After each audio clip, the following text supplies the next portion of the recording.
nosso NPJ, nosso Núcleo de Práticas Jurídicas da Estácio de Niterói. Temos também presença de outros alunos de outras unidades, né? Muito feliz pelo convite, pela sua disponibilidade, tá? Já vi que a Yasmin, que é nosso braço direito aqui, já deu início à gravação do vídeo. Vou só fazer sua apresentação e aí a gente começa. Obrigado, professor, pelo convite mais uma vez. É um prazer, uma honra estar aqui com vocês, gente. Perfeito. Então, a gente está aí hoje com o Dr. Davi Queiroz, mestre em Direito, advogado e teólogo, especialista em Direito Penal e Direito Internacional. E o nome da nossa palestra é Mídia e Opinião Pública nos Processos Criminais, contando aí com a experiência do Dr. Davi, que trabalhou em processo de Lava Jato, ele vai contar melhor para vocês. Então, fique à vontade, a palavra é sua, e muito obrigado mais uma vez. Bem-vindo aos alunos que estão presentes, que estão chegando também. Professor Rafael, muito obrigado pelo convite, é uma alegria, uma honra e um privilégio estar aqui compartilhando esse tema com vocês. Sejam muito bem-vindos todos os alunos que estão aí também. Esse tema, sem dúvida, gente, é um dos temas que a gente tem visto com maior relevância nos jornais. Eu tenho trabalhado junto com a professora Rafaela num grupo de pesquisa, que a gente pesquisa exatamente sobre esse tema da corrupção. E eu estava fazendo uma linha do tempo nessas últimas semanas e vendo alguns casos de corrupção. E o que a gente mais tem visto na televisão e nas redes sociais é justamente o papel da mídia, a questão de liberdade de expressão. A gente está vendo aí uma discussão enorme sendo gerada no Brasil acerca de um projeto de lei que vai falar sobre questões de mídia, mídias sociais, televisão, até onde a gente pode falar, o que a gente pode falar, o que a gente não pode. Então, a gente tem visto a televisão e as mídias sociais, sei lá, cara, tipo, enfurecendo com esse tema e, ao mesmo tempo, falando demais sobre esse assunto. E o objetivo dessa palestra é justamente trazer para o nosso ambiente universitário essa temática não como uma forma apenas superficial da gente falar sobre direito e mídia, mas a gente analisar com calma e perceber um histórico e alguns dados também que vão fazer toda a diferença na nossa leitura de mundo. Eu tenho certeza, e não vou ser prepotente, que essa palestra vai mudar muito da sua cosmovisão acerca da temática de mídia e do direito. Até porque são duas temáticas que aparentemente não dialogam entre si, até porque uma está muito voltada para a parte de comunicação social e para outra área das relações humanas, e o direito a gente coloca ali dentro de uma caixinha própria, quando não. São duas temáticas que constantemente caminham juntos, e é muito interessante que a gente vai conversar um pouco mais sobre esse assunto. Eu tenho certeza, se você sacar a ideia que vai ser trazida nessa palestra, vai mudar muita coisa da sua forma de ver o mundo e de ver as notícias e também a sua rede social. Vou compartilhar aqui, gente. Se tiver aparecendo para vocês, me falem aí se está aparecendo ou não está. Está tudo certinho? Vocês estão vendo aí a apresentação? Sim, não? Fala comigo, galera. Sim, tá dando para ver sim. Beleza. Então, eu trouxe que meu microfone está fechado.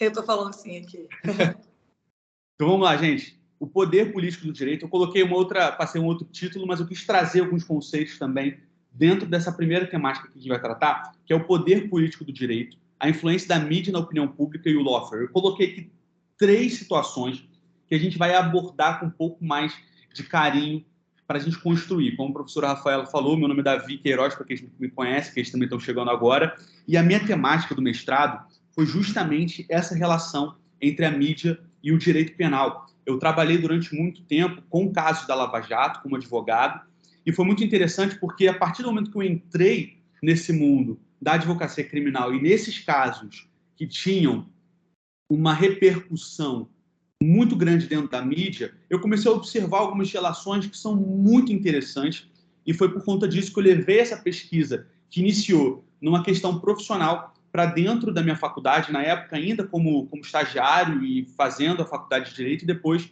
levando também isso para o mestrado. Então, a minha especialização no mestrado foi justamente sobre esse assunto, porque é muito legal e muito interessante. E para a gente começar a construir um pouco da nossa ideia sobre essa questão de mídia e de direito, a gente fala muito sobre esse conceito de opinião pública.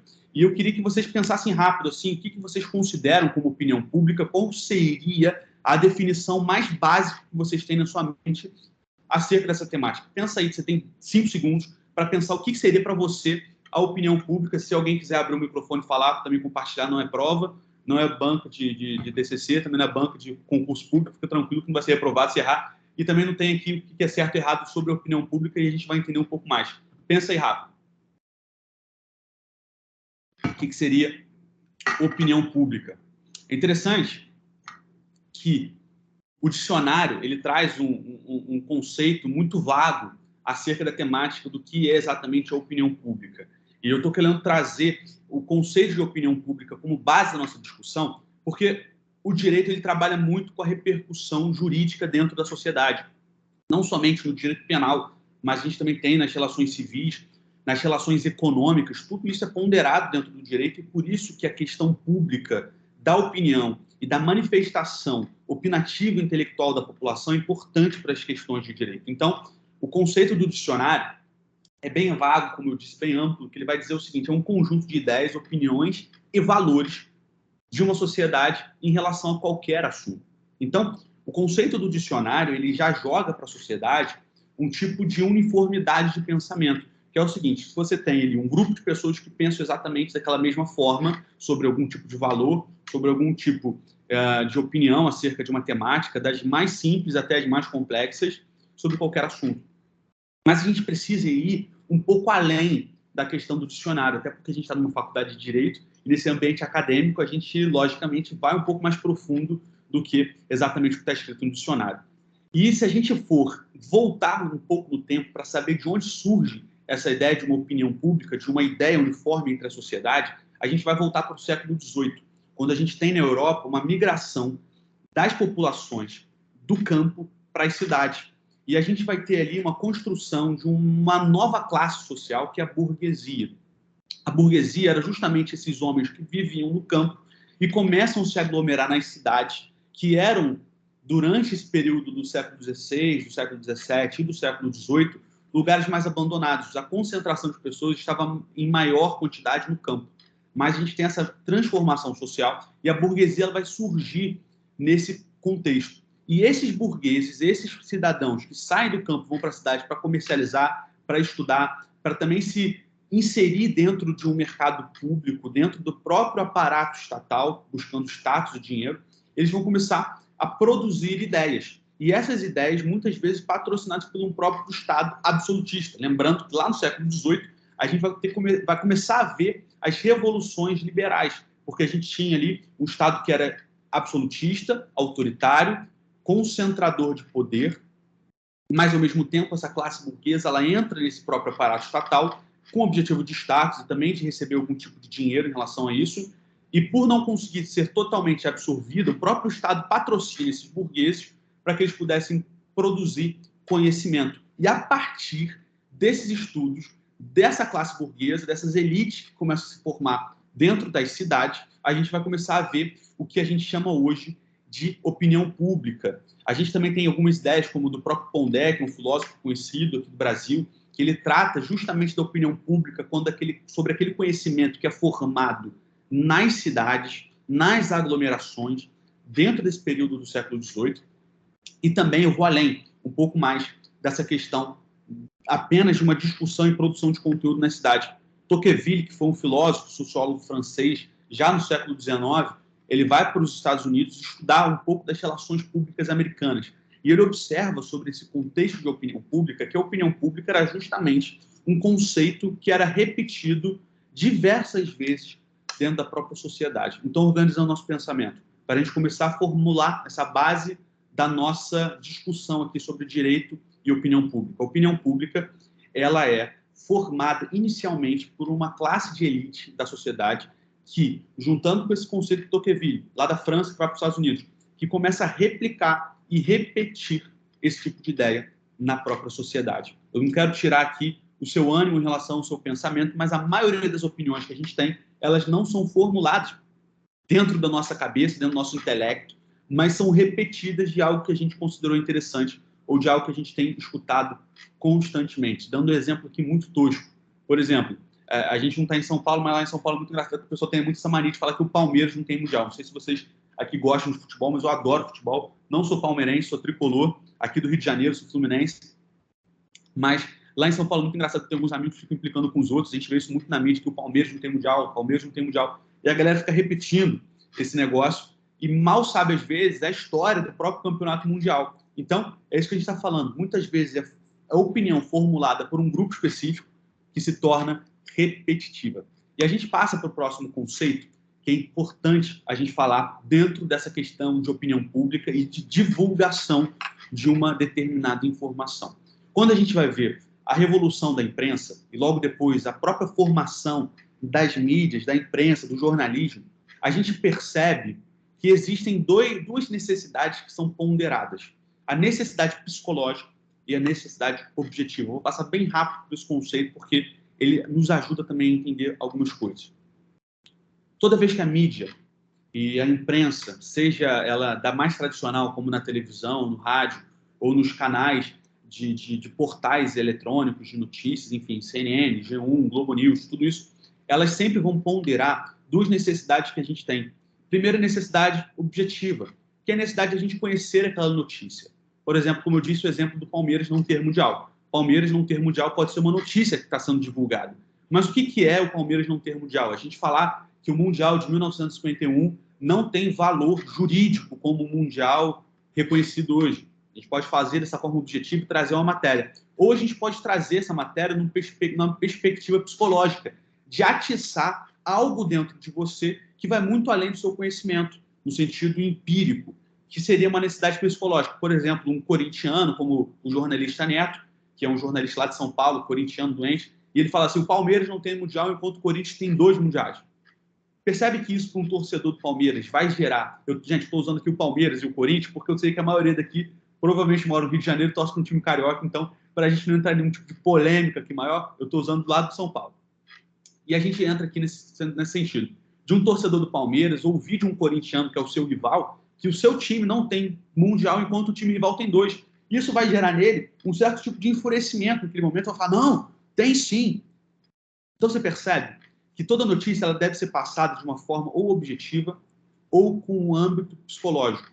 E a gente vai percebendo, através dos nossos estudos, que hoje, não somente hoje, desde o início da imprensa, a questão da necessidade psicológica ela é levada muito mais em consideração do que a necessidade objetiva. Então, mais uma vez, traçando essa linha, a questão da opinião pública, muitas vezes, ao ser passada por essas elites, ou até mesmo pelos canais de mídia, elas são formadas por uma elite, passadas por repetição, e necessariamente elas têm um certo tipo de efeito psicológico. E isso vai gerar uma opinião um pouco mais calorosa e, ao mesmo tempo, de trazer maior convicção. Até aqui está tudo bem, pessoal? Indo, acompanhando, todo mundo no meu pensamento? Porque agora a gente vai entrar na nossa segunda parte da nossa palestra, que é a continuação. Alguém tem uma pergunta? Pode falar. Quanto ao time, né, o Mundial do Palmeiras lá versus Corinthians, não influi muito para a gente aqui no Rio de Janeiro, não. Até porque nosso time aqui primordial do Rio, ele não é nem time nem seleção, ele é uma nação. Eu, como eu disse, sou tricolor, eu fico nessa situação porque realmente nosso time, apesar de estarmos passando por uma fase brilhante, nosso time não tem muita história, mas a gente tem Mundial, sabia? Não sei se vocês sabem, o Fluminense tem o Mundial de 1952. Foi logo depois do Palmeiras, mas isso é uma discussão para outro momento.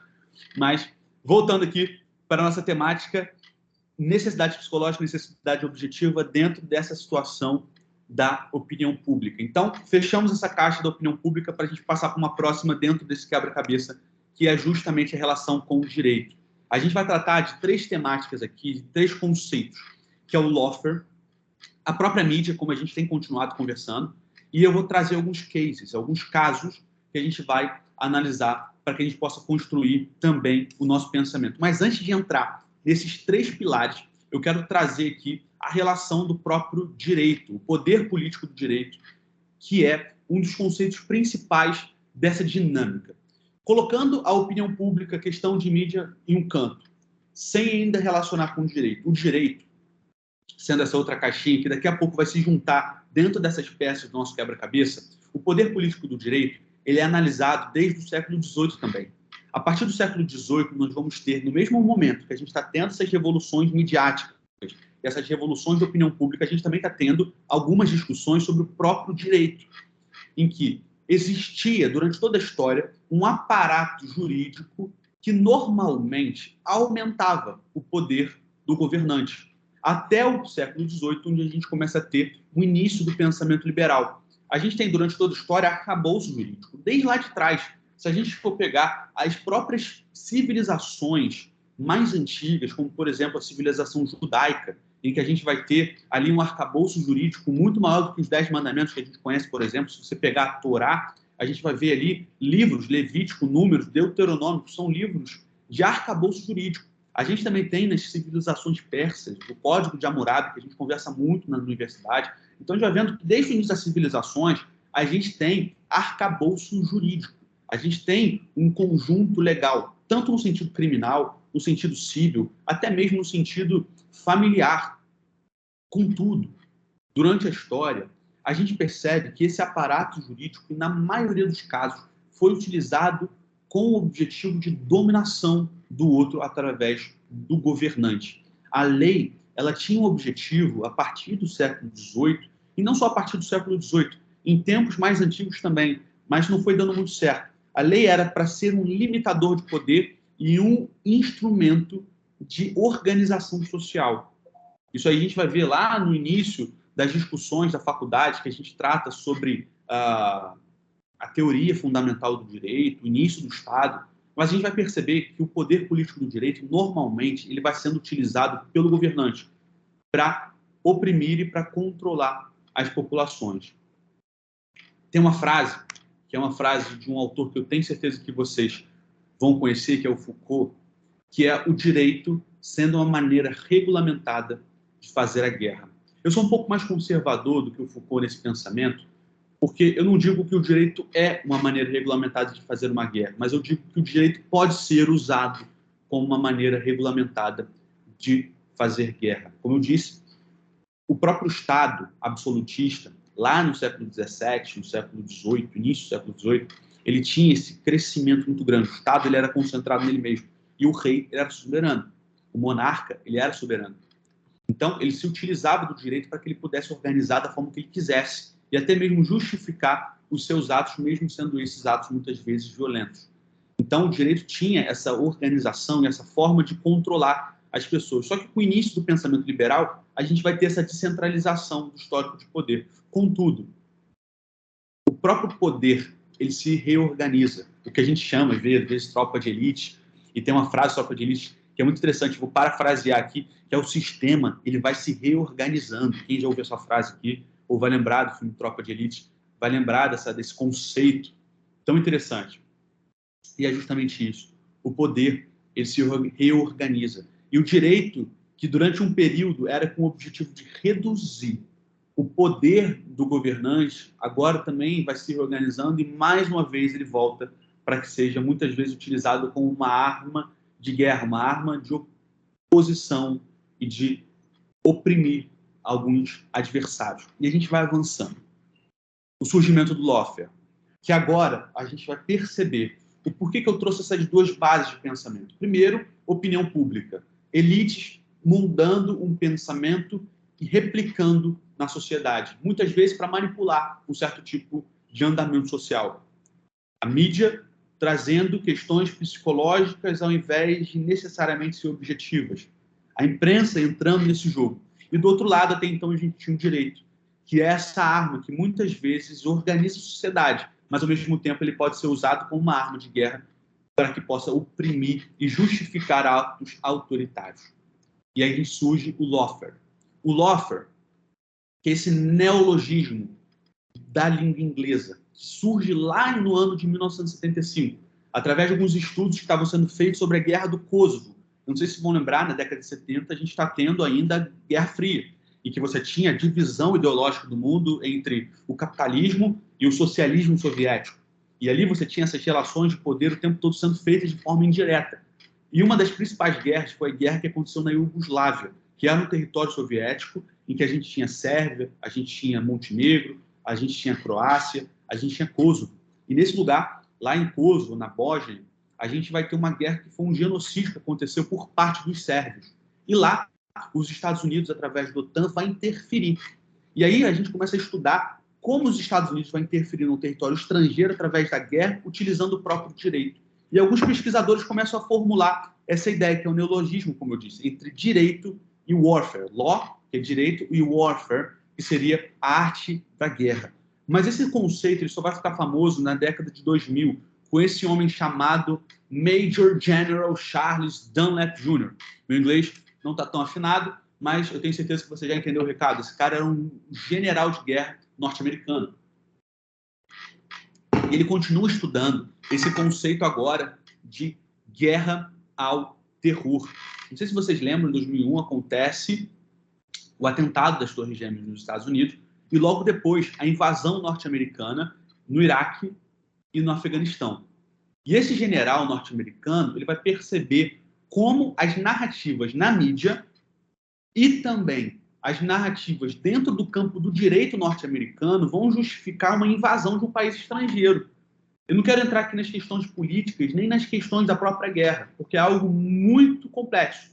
Mas, ao mesmo tempo, a gente precisa entender que as dinâmicas norte-americanas estavam sendo pautadas pela mídia e pelo próprio direito. E esse cara aqui não era apenas, o Dunlap não era apenas um general, mas ele também era diretor executivo da Duke Law School, ou seja, uma das principais faculdades de direito dos Estados Unidos. E ele começa a produzir esses materiais sobre esse conceito de o direito sendo utilizado como uma arma de guerra. Pessoal, até aqui está indo tudo bem? Alguém tem uma dúvida? Algum comentário? Pode falar, a gente está aqui tendo uma conversa.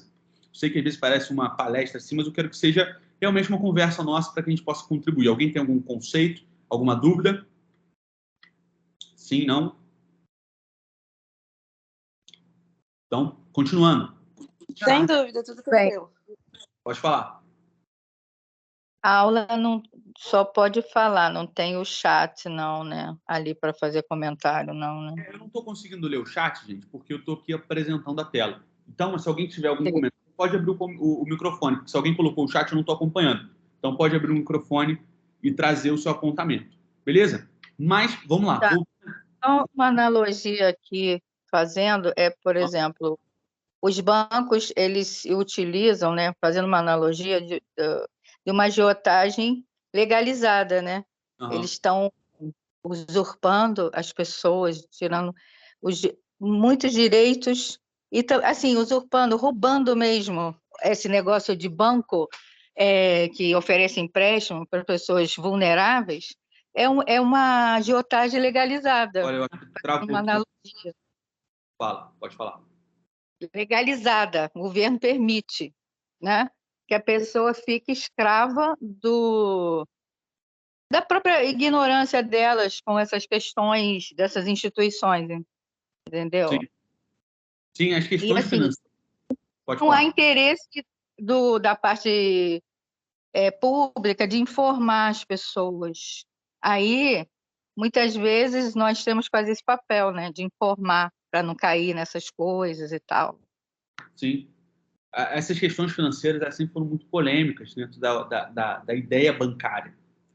Mas, ao mesmo tempo, como você falou, são regulamentações, está tudo legal. E sobre essa questão de regulamentação, e aquilo que é legalizado, Sim, e é uma terrível agiotagem legalizada, né? Que a pessoa fica devendo o que não tem e por aí vai, fica uma bola de neve e uma coisa assim bem ruim mesmo, Sim. socialmente falando, né? Sim, com certeza. Acaba escravizando muitas vezes uma pessoa dentro de um sistema financeiro que tem como finalidade o próprio lucro. Sim. E é interessante essa discussão sobre aquilo que é legal e aquilo que é moral, porque existe uma discussão dentro do próprio direito que é de ética do direito, a moral, essas questões que a gente vai discutindo, principalmente nos primeiros períodos, que ela precisa ser também analisada. Porque nem tudo aquilo que é legal, necessariamente, ela é moral. Eu estive no início... Também. Como? Eu falei exatamente, eu ia falar essa frase mesmo. Exatamente. Nem tudo legal é moral, exatamente. Exato. Aquilo que a gente hoje observa com olhos assim bem críticos e ao mesmo tempo de espanto, aconteceu na década de 30, de 40. na Alemanha. Eu tive em Israel no início do ano, passei um período lá, e uma das partes da viagem que mais me impactaram foi justamente o Museu do Holocausto, o Yad Vashem. Não sei quem já ouviu falar desse museu. Aqui no Rio de Janeiro, se eu não me engano, em Botafogo, há pouco tempo abriu também o Museu do Holocausto aqui, também tem o Museu do Holocausto em Curitiba. Mas esse lá de Israel, de Jerusalém, o Yad Vashem, ele é muito interessante. E tem tudo a ver com a nossa discussão aqui, não somente sobre aquilo que é moral e legal, mas também com a questão da propaganda e mídia. O museu, ele é direcionado, ele faz com que você seja direcionado numa linha do tempo. Então, você entra no primeiro setor do museu e parece que é uma viagem no tempo. Você se transporta para a Alemanha do século 30. E eles vão fazendo ali uma análise da própria sociedade alemã em relação ao antissemitismo. Como surge no arcabouço legal de um país que era um dos principais países da filosofia e da sociologia da Europa. Não era um país em que você tinha ali uma sociedade atrasada no pensamento, uma sociedade ainda muito arcaica. Não, era o berço da filosofia. A gente vai ter lá a escola de Frankfurt, a gente vai ter o berço da música clássica na Alemanha, a gente vai ter na Alemanha a tecnologia dos automóveis sendo ali criada e desenvolvida. Era uma sociedade muito bem organizada, mas que por conta de um período de crise, principalmente depois da Primeira Guerra Mundial, em que você vai ter o Tratado de Versalhes, em que vai prejudicar a sociedade alemã no sentido militar, financeiro e até mesmo moral, no sentido da moral da pessoa. A sociedade alemã ficou muito conturbada depois da Primeira Guerra Mundial. Surge na Alemanha alguns conceitos com Hitler que já existiam muito antes mesmo do Hitler, que era esse conceito antissemita, e a gente vai perceber que no próprio arcabouço legal da Alemanha, os judeus passaram a ser perseguidos e excluídos da sociedade nas questões mais simples, por exemplo, no direito civil trabalhista, num sentido eleitoral. Então você vai ver os próprios direitos de um segmento da sociedade, que é o segmento judaico, sendo cortado até o ponto que a gente vai ver o que aconteceu com o Holocausto. Aquilo que era legítimo e legal dentro da Alemanha, na verdade é completamente imoral, mas estava sendo justificado pela lei. Nas questões mais simples, por exemplo, a questão trabalhista, uma questão civil, e depois a gente vai evoluir isso para o que aconteceu com o Holocausto. Então, eu tenho uma frase de uma autora, na verdade a frase não é dessa autora, ela replica isso no livro dela, que é a Hannah Arendt. Não sei se vocês já ouviram falar, Hannah Arendt, ela foi uma menina judia que passou por um campo de concentração e depois ela vai se tornar uma das principais sociólogas sobre os direitos humanos nos Estados Unidos. E ela foi uma sobrevivente. E ela vai narrar, em uma das suas obras, o julgamento de um dos principais generais do Hitler. E ele vai falar o seguinte, nesse livro dela, que é... Gente, esqueci o nome do livro. Que é o julgamento... Não, acho que não é o julgamento, não. Estou pensando no nome do livro em inglês. Mas, enfim, é o julgamento de um desses grandes generais da Alemanha, lá em Nuremberg, no Tribunal de Nuremberg. O que acontece? Na verdade, esse general foi julgado em Israel, não foi em Nuremberg. Mas em Israel, esse cara ele vai falar o seguinte, o advogado desse grande general alemão, que foi responsável pela morte de milhões de judeus, vai falar o seguinte, olha, tudo o que ele fez tinha respaldo jurídico legal. Então, para a lei alemã, ele não cometeu nenhum crime. Isso é louco. E a gente volta para essa questão. Nem tudo que é legal necessariamente vai ser moral. E a Alemanha, ela vai se construir dentro de um arcabouço jurídico de propaganda para executar o fim de um determinado inimigo que eles criaram. E é justamente isso que a gente está conversando. O lawfare é justamente essa coisa que aconteceu na Alemanha, essa atrocidade que aconteceu na Alemanha, que é você juntar um arcabouço jurídico e de propaganda para você eliminar um determinado inimigo. E isso o Charles Dunlap já tinha observado. E ele vai observar novamente isso acontecendo no início da década de 2000. E a gente avançando aqui na nossa temática. Aqui no Brasil, quem vai trazer essa temática do lawfare é o advogado Zanin Martins. O Zanin ele ficou muito famoso porque ele fez a defesa do Lula nos processos da Lava Jato. Mas ele também produziu muitos livros. E um dos livros que ele produz é o livro sobre lawfare brasileiro, se não me engano. E ele vai falar de forma bem conceitual o que seria o lawfare, essa união do direito como uma arma de guerra e o uso da mídia. O uso estratégico, o lawfare, é o uso estratégico do direito. Ou seja, o direito ele não é mais visto como apenas um arcabouço jurídico, mas ele é visto como um item, como um instrumento estratégico com o fim de deslegitimar, prejudicar ou aniquilar um inimigo. Isso é muito interessante, porque esse uso do direito com o fim de deslegitimar, dessimbolizar, eu gosto dessa frase também de dessimbolização, desse conceito de dessimbolização, que é usado por Pierre Bourdieu, é usado por Luiz Ferrajoli, é usado pelo Zanin, é usado pelo Santoro, que é um outro professor que nós vamos observar também. Essa dessimbolização, ela é inaugurada no livro Direito e Razão, do Luiz Ferrajoli, que ele vai falar exatamente sobre isso, que é você tirar a sua personalidade de pessoa e transformar em outra coisa. Por exemplo, a gente viu nesse caso, como a gente estava conversando sobre a Alemanha nazista, a Alemanha nazista ela vai tirar o símbolo de um povo, de uma pessoa, só pelo simples fato de ser uma pessoa judia, que agora não é mais um judeu, ela agora é um inimigo a ser aniquilado dentro de uma sociedade. E você utiliza o direito para deslegitimar e, ao mesmo tempo, aniquilar esse inimigo. O professor Santoro, que foi um dos meus conselheiros e também um dos meus orientadores no mestrado, ele coloca o modus operandi do lawfare, desse uso da mídia e esse uso do direito como uma arma de guerra. E utilizando também a opinião pública. Ele primeiro vai falar que o primeiro passo dessa arma de guerra, dessa estratégia de guerra, é você escolher um inimigo. Então você escolhe um determinado povo, ou você escolhe uma determinada ideologia, determinado grupo político, ou determinado grupo social, e o transforma em um inimigo. Você desimboliza, você tira o seu caráter essencial e coloca um label, você vai colocar ali uma etiqueta nesse cara, para esse cara ser transformado, então, no inimigo, no uso de um discurso vingativo, através do uso de um discurso violento, você vai trazer até mesmo mentiras acerca daquela pessoa, para que você possa deslegitimar. Lá na Alemanha nazista, a gente viu os judeus sendo colocados como os inimigos da Alemanha, por conta da crise que a Alemanha estava passando, até mesmo, como foi observado pela nossa colega, a questão dos bancos, eles colocaram os judeus como os donos dos bancos que estavam oprimindo a própria população alemã. Então, eles começaram a criar uma narrativa para transformar um certo grupo de pessoas em inimigo. Segundo, a geografia. A gente vai perceber que essa geografia ela pode ser no sentido territorial ou até mesmo no sentido de foro judicial e jurisdicional. Escolher as armas. Sendo essas armas, no nosso caso aqui, a própria mídia e um arcabouço legal que vai ser criado ou interpretado. E também preparar as externalidades, que seria todo esse ambiente à volta da discussão, através da própria mídia. Você vai preparar aquela geografia, aquele território, aquela população com uma opinião pública para aniquilar um determinado inimigo. Eu gosto desse gráfico aqui, porque ele vai mostrar justamente quais são os instrumentos dessa operacionalização da guerra através do direito e opinião pública.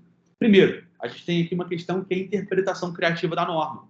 A norma, ela passa a ser criada com um objetivo fim, com o objetivo de aniquilar alguém ou de transformar, criminalizar determinada situação. Criação de novas leis. A gente tem tanta interpretação que você pode pegar um artigo legal e dar uma interpretação completamente diversa daquele objetivo inicial da lei, só que com o objetivo de você aniquilar determinado grupo político. A criação de novas leis, como eu falei no início.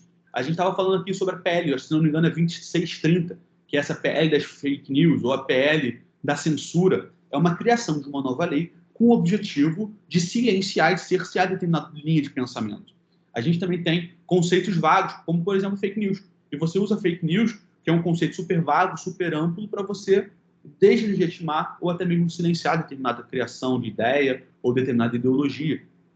O uso da imprensa, que vai influenciar diretamente a opinião pública e o gigantismo processual, que vai ser utilizado naqueles maxi-processos, como o professor Santoro diz, ou nos mega-processos, que são processos que não têm fim. Alguém abre o microfone e pode falar.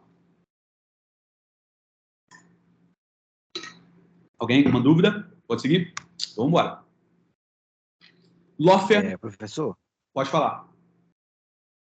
Minha única dúvida é o seguinte. Vamos pegar assim, uma questão geopolítica que está acontecendo agora. Rússia versus Ucrânia. Internamente, o Putin deve ter arrumado uma justificativa muito grande para se basear e invadir a Ucrânia, porque ele tem a aceitação de uma grande parte de russos. Sim, exatamente. Esse apontamento é muito interessante, porque é um caso super atual que a gente tem visto de Lawfare. O que acontece? Na Rússia existiu durante anos uma ideia propagandista do próprio Putin, dizendo o seguinte: olha, na Ucrânia, que era um país que fazia parte da União Soviética, existe uma população russa, principalmente na região da Crimeia e na fronteira com a Rússia, uma população russa que está sendo massacrada e excluída da sociedade. Então começaram a trazer essa ideia dentro da Rússia de que a Rússia precisava proteger essa população. E por isso que começou a ter essa questão da movimentação da guerra lá. Eles nem consideram uma guerra. Se você for pegar os artigos russos, eles vão falar que, na verdade, é uma operação especial que está acontecendo em território russo, dentro da Ucrânia, que eles consideram em território russo, como russo, para salvar uma determinada população, o que é completamente uma mentira. Até porque o que a Rússia hoje quer, principalmente no território da Crimeia, é um acesso ao mar, para que ele possa ter um acesso ao mar e um acesso estratégico dentro da própria Europa, tanto no sentido militar, quanto no sentido econômico. E não somente isso, são várias questões que a gente poderia falar aqui sobre a questão da Rússia, no sentido geopolítico, mas o que a gente vai atentar para a nossa palestra é o seguinte: existe lá uma ideia de propaganda que foi espalhada dentro da opinião pública, ou seja, uma elite formulou um tipo de pensamento, esse pensamento é replicado entre a população, juntamente com isso é feito um arcabouço jurídico, porque para a Rússia o que eles estão fazendo é completamente legal. Existe ali, como disse, uma lei de operação especial que foi promulgada na Rússia para que pudesse invadir um território para eles, do próprio país, só que na verdade é um território estrangeiro, e causar uma guerra no meio da Europa. Vocês estão percebendo a relação? Vocês estão percebendo a questão da opinião pública e do direito, principalmente dentro dessa questão também penal, e agora, como a gente está falando da Rússia, no caso de guerra?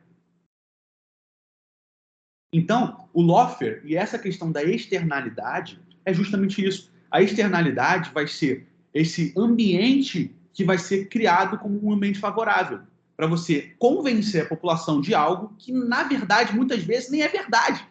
Mas você cria essa ideia com o objetivo de conseguir conquistar o seu objetivo. E a gente vê também isso em outros casos.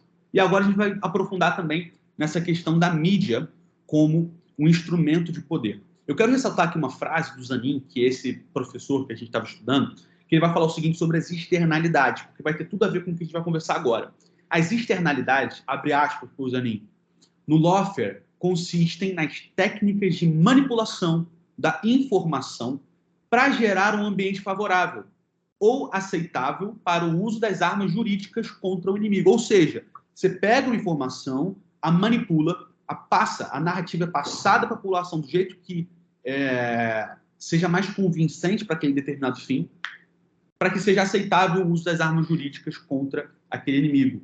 Diz respeito às estratégias externas, às batalhas jurídicas que vão auxiliar na vitória contra o inimigo. E a mídia, como instrumento de poder, vai ter esse papel fundamental na opinião pública e na efetivação da justiça.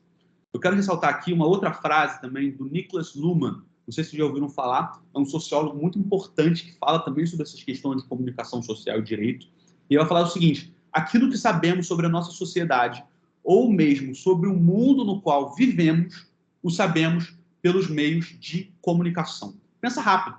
É só você pensar como é que você se informa hoje. Quero saber o que está acontecendo na Ucrânia. Você liga o jornal. Você abre o Twitter. Você vai para uma página que você conhece. Na verdade, a gente não precisa hoje viajar para a Ucrânia para saber o que está acontecendo lá. Mas a gente fica sabendo através dos meios de comunicação. Uma outra frase que é muito interessante desse professor Bernard Cohen, que foi um professor da faculdade de Harvard, nos Estados Unidos, já falecido, ele vai falar o seguinte: os meios de comunicação podem não ser bem-sucedidos em dizer às pessoas o que dizer ou como pensar, mas são surpreendentemente bem-sucedidos em estabelecer sobre o que devem pensar. Ou seja, a mídia nem sempre vai conseguir te convencer de imediato sobre uma ideia, mas ela vai colocar aquela ideia como uma semente na sua mente. E vai colocar aquela ideia repetidas vezes. Lembra que a gente falou lá atrás sobre repetição? sobre, dentro de um organismo social, você repetir algo até que aquilo se torne verdade. Eu não sei se vocês estão também associando com uma técnica de Joseph Goebbels, que foi o ministro da propaganda nazista, que ele falou assim, uma mentira contada 1000 vezes se transforma numa verdade. Você percebe como as coisas vão se interligando? Continuando. Debate Lippmann e Dewey e o jornalismo da verdade. Pode falar.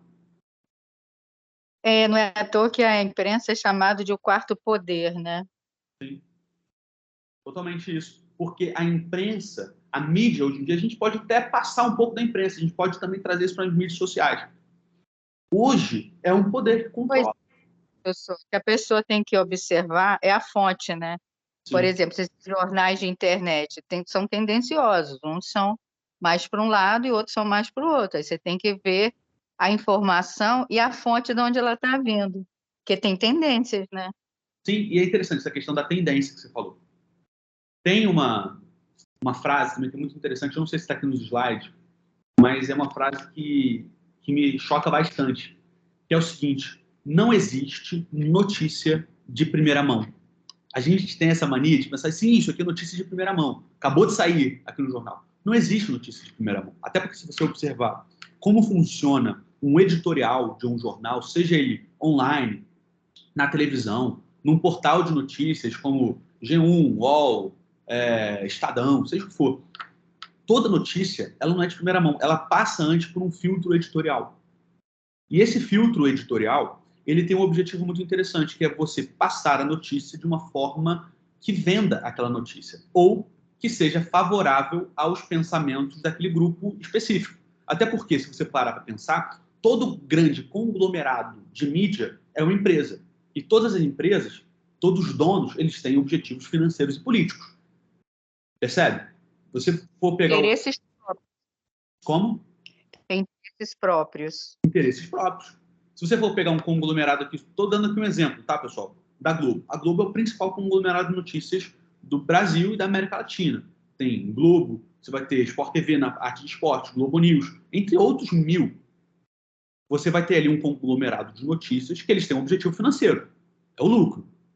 Seja qual for, Jovem Pan, CNN, BBC, todos eles têm um objetivo financeiro e, ao mesmo tempo, um objetivo político por trás disso tudo. Então, essa ideia de uma notícia de primeira mão não existe, porque ela passa por um filtro editorial. E a gente volta para aquele conceito das necessidades objetivas e das necessidades psicológicas. Então, você vai tratar tudo dentro desses parâmetros, tanto de um necessário convencimento psicológico ou até mesmo de um necessário convencimento político, ideológico. Já caminhando para o fim, até porque a gente pode conversar um pouco mais, eu sei que vocês têm horário.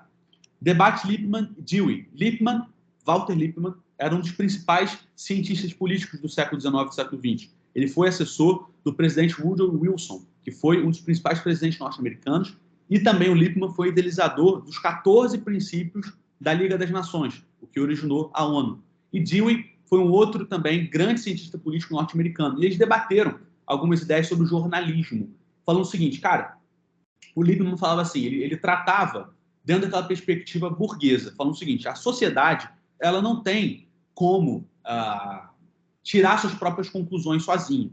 Então, muitas vezes o jornalismo, ele utiliza as suas armas de estereótipos para passar e convencer uma pessoa de uma notícia. Por exemplo, eu fui falar aqui do general. O que eu fiz? Coloquei o general fardado, a bandeira dos Estados Unidos ali atrás, o nome general ali, ó, em caixa alta, a bandeira dos Estados Unidos aqui, para quê? Para mostrar que ele é um general. Tá aqui todas as medalhas que ele recebeu, tá aqui, ó, a patente que ele tem.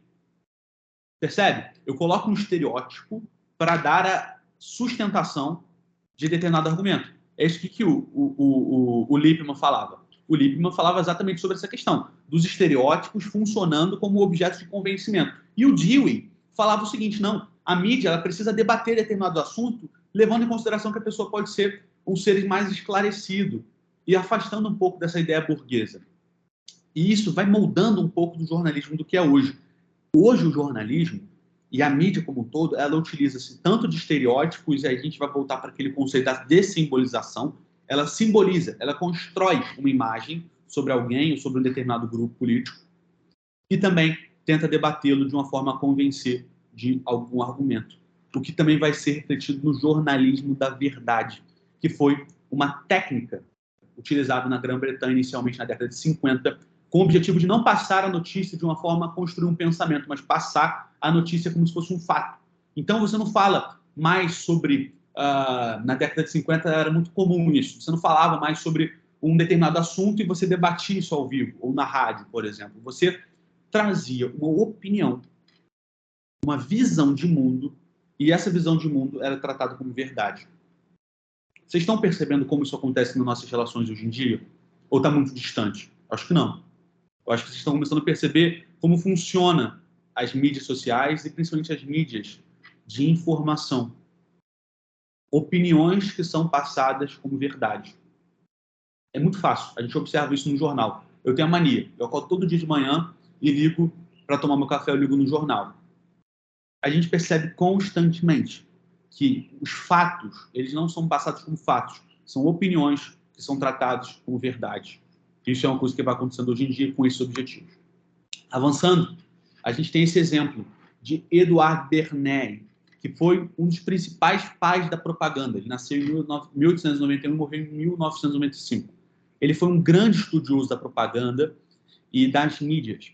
E ele foi o responsável pelo crescimento da indústria de cigarro. A gente está vendo essa propaganda aí, que foi uma propaganda que ele foi um dos idealizadores, que você tem aquela marca Lucky Strike, uma marca de cigarro americana, e você tem ali, ó, Lucky in Love, ou seja, sorte no amor. A marca Lucky, ela traz essa ideia de sorte, ou de sortudo. E aqui você tem Lucky in Love, ou seja, o cigarro, dessa forma, que é uma forma de você conquistar o amor da sua vida. Na época também, ele foi um dos responsáveis pela implementação, na verdade, pelo avassalador uso de cigarro entre as mulheres na década de 50, de 60, de 70, através de manifestações feministas. Ele percebeu que as mulheres estavam começando a ganhar um certo tipo de espaço social nas manifestações, e ele distribuiu cigarro para essas mulheres e publicou essas fotos. Ou seja, a revolução feminista, na época, foi também associada ao cigarro. Então, o cigarro se transformou num poder feminino, numa forma de empoderamento das mulheres. Então, ele foi mexendo na opinião pública através de um determinado fim. E deu muito certo. Prosseguindo aqui, a mídia não exerce seu poder de forma coercitiva.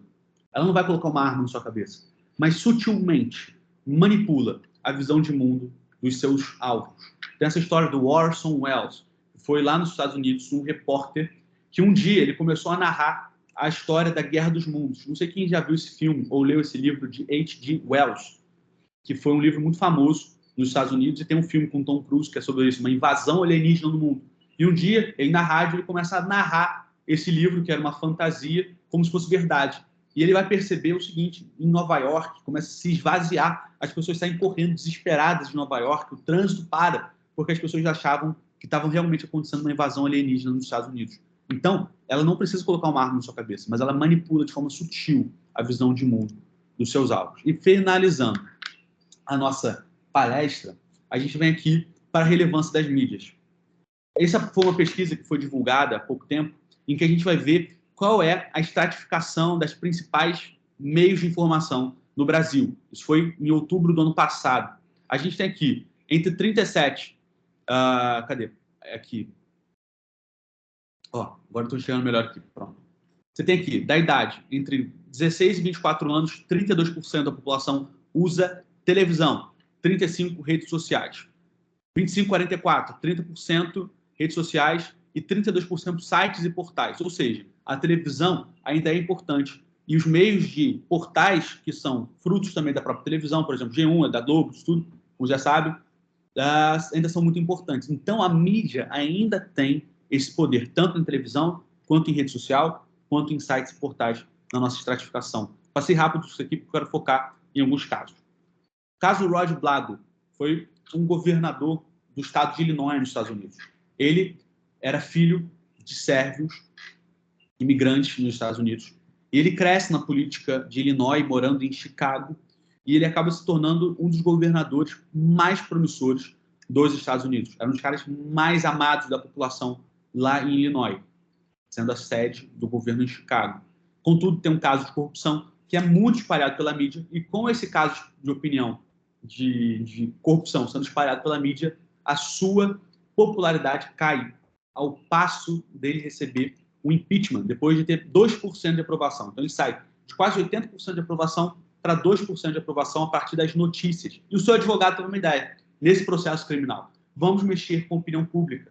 Então, ele começa a levar o Rod Blago, que era um cara muito carismático, para programas de televisão, como, por exemplo, Oprah Winfrey, que era aquele programa de entrevista norte-americano. Eles levam o Rod Blago num programa de culinária para ele fazer cozinha. Ele não está ali falando sobre política, ele está cozinhando, ele está mostrando quem ele é. Ele vai no programa esportivo para comentar os jogos da época. Ele vai no programa do Donald Trump, que na época era um apresentador de televisão, que na época falava sobre empresas, enfim, ele vai para falar sobre empresas e participa de um reality show.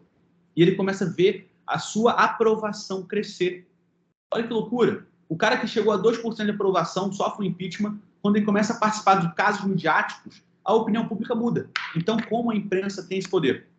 Segundo caso Lula. A gente tem aqui, durante a Lava Jato, o ex-presidente Lula, que agora é presidente, a gente vai ter ele sendo preso. E a gente vai observar o número de notícias que foram feitas aí. Olha só, tem esse dado que é do Manchetômetro, que é um portal de pesquisa da UERJ. A UERJ ela tem um Instituto de Pesquisa de Mídia. E ela fez esse Manchetômetro, que é um site que você pode colocar lá e perceber. Aqui, ó, as valências. Isso aqui é um gráfico em que você tem aqui o número de matérias. Aqui você tem o período de determinado ano e mês. E aqui as valências, sendo ambivalente, contrária, favorável ou neutra. Durante o período da prisão do Lula, o que ia ter sido a prisão do Lula, nós tivemos um pico de mais de 300 matérias falando do cara. E isso foi moldando a opinião pública dentro de um processo criminal que ocasionou também na sua prisão. Eu não estou entrando aqui no mérito da prisão do Lula, não estou entrando aqui no mérito dos casos de corrupção. O que eu estou falando é o seguinte: a mídia ela tem uma influência nos casos criminais também, porque você percebe que foi uma mídia que cresceu contrariando o próprio presidente Lula na época, candidato à presidência de 2018, que levou ele a ser preso e não participar das eleições. Agora, temos um outro caso, que também é o caso do Jair Bolsonaro, ex-presidente, que foi eleito em 2018, e nós tivemos uma campanha midiática muito feroz em cima do Bolsonaro, principalmente durante o tempo da pandemia. Se você colocar desde aqui, quando ele vai ser eleito, em 2018, ele vai ser eleito, olha aqui como é que já vai crescer, vocês estão observando bem aí, pessoal? Vai crescer essa curva de notícias contrárias, chegando a um pico de quase 300 no início do governo. Isso aqui, ó, Bolsonaro.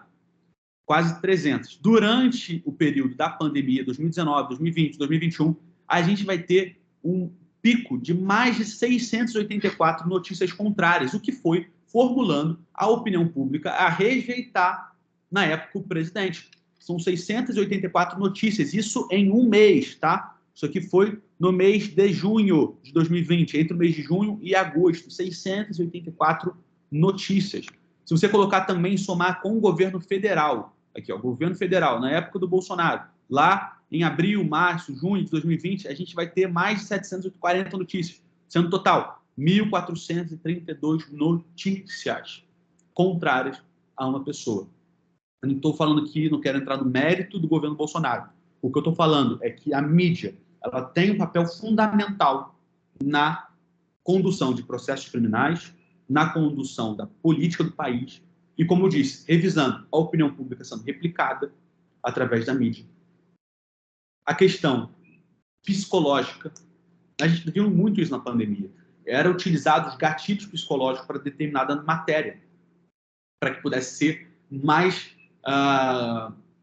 não vou dizer bem aceita, mas vou dizer mais impactante.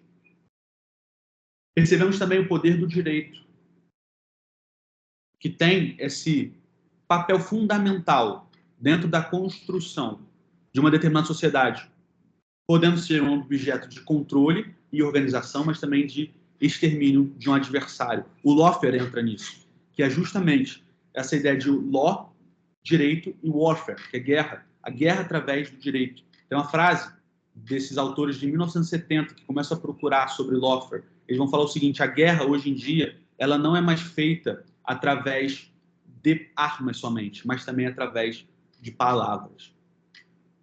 Então, temos o lawfare e o uso da mídia como um dos braços dessa guerra. Então, como falei, terminando aqui essa apresentação junto com vocês, para a gente continuar debatendo e conversando. Cadê aqui? Não estou achando. Vamos lá.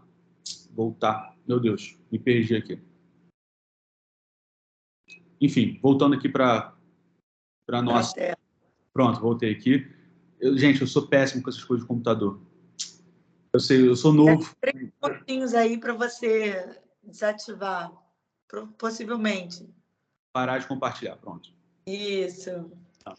Nossa, Davi, que aula que você deu aqui de direito, de filosofia, enfim, de construção de pensamento de várias frentes, né? Jurídica, política.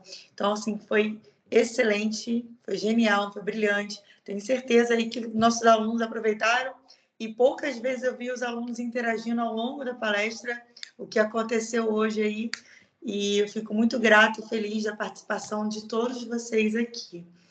Eu agradeço o convite, professor. E como eu disse, pessoal, esse é o tipo de matéria que muitas vezes a gente não ouve no meio, tanto acadêmico quanto na própria televisão, porque a televisão, as mídias sociais não vão jogar contra si, mas é para que a gente tenha esse despertamento, para que a gente possa olhar da devida forma as relações políticas, as relações do direito. A gente vai ser um operador do direito, vocês estão se formando para isso. Vocês vão ser advogados, vocês vão ser funcionários públicos, vão trabalhar na polícia, vão trabalhar no Ministério Público. Vocês precisam ter esse tipo de pensamento de que é muito mais complexo do que a gente imagina. Então, como disse, professor, eu agradeço demais pelo convite, agradeço a presença de cada um aqui também. Foi um tempo bom demais.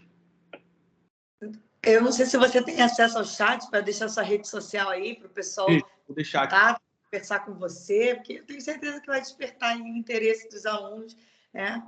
O meu, com certeza, a gente vai trocar umas ideias depois. Muito interessante essa palestra. E, mais uma vez, agradecer a você, a sua disponibilidade. Eu espero que no próximo semestre a gente consiga fazer isso aqui ao vivo, na faculdade, trazer você aqui no nosso auditório, ter contato presencial com os nossos alunos. Vamos sim. Pessoal, não consegui acesso ao chat aqui, eu tentei achar, não consegui. Então, como eu falei, tem essa dificuldade aí, pessoal, com a questão online. Mas, vamos lá, meu Instagram é Queiroz com 2E, Queiroz ZZ, Davi. Então, você pode procurar no Instagram e a gente pode trocar ideias. Se vocês quiserem mandar mensagem, alguma recomendação, alguma dúvida, pode me mandar. Professora Rafaela, se puder botar no chat aí para a galera ver. Eu não sei se deu para as pessoas, eu coloquei no chat aí. Show, beleza, pessoal. Então, Queiroz... Eu não sei como funciona, se foi direitinho. Eu não sei também, mas, enfim, tá aí divulgado, Queiroz, Davi, Queiroz com 2 E's. A gente pode trocar essa ideia. E, com certeza, professora, aguarde esse convite. Vai ser um top demais ter esse tempo também presencial para a gente conversar mais. Muito obrigada. Agradeço a todas, a presença de todos, né? E dou por encerrada aqui a nossa palestra do NPJ, Núcleo de Práticas Jurídicas de Niterói. Muito obrigada, Davi. Muito obrigada aos alunos. E até a próxima. Obrigado, pessoal. Tchau, tchau. Boa tarde.